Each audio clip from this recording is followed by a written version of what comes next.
خودی کی خلوتوں میں گم رہا میں، خدا کے سامنے گویا نہ تھا میں،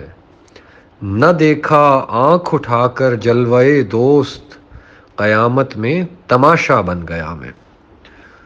روز محشر کا، ڈے آف ججمنٹ کا نقشہ کھینچا جا رہا ہے۔ بتایا جا رہا ہے کہ خودی سے سرشار انسان جب خودی کی خلوتوں میں، خلوت اکیلے پن کو کہتے ہیں، سولیٹیوڈ کو کہتے ہیں، کہ یہ جو خودی میں جو شخص اکیلا ہو کے گم ہو جائے، اپنے اندر کھو جائے، اپنے آپ کو پانے کی جستجو میں لگ جائے، تو کبھی کبھی اس کو یہ بھی یاد نہیں رہتا کہ اب وہ خدا کے سامنے آ چکا ہے اور خدا اس کو دیکھ رہا ہے اور خدا اس سے کسی چیز کا جواب طلب کر رہا ہے۔ وہ اپنے آپ کے اندر اتنا مست ہو چکا ہوتا ہے کہ پھر کیا ہوتا ہے،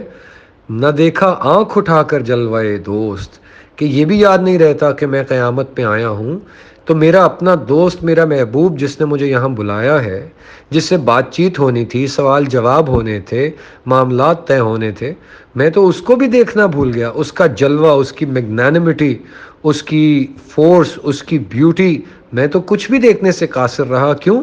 اور آخر میں کیا ہوا؟ قیامت میں تماشا بن گیا میں، کہ سب لوگ جو ہیں وہ اللہ کی طرف دیکھ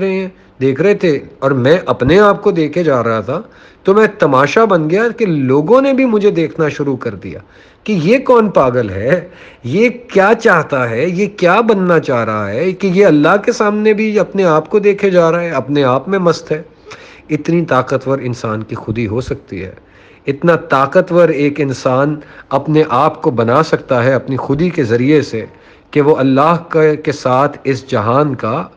کو کریٹر بن جائے، اللہ کا ساتھی بن جائے، اللہ کے ساتھ مل کے اس جہان کو خوبصورت بنانے،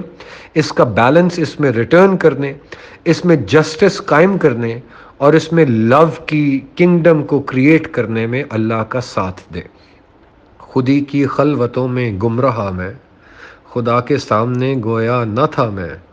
نہ دیکھا آنکھ اٹھا کر جلوے دوست، قیامت میں تماشا بن گیا میں۔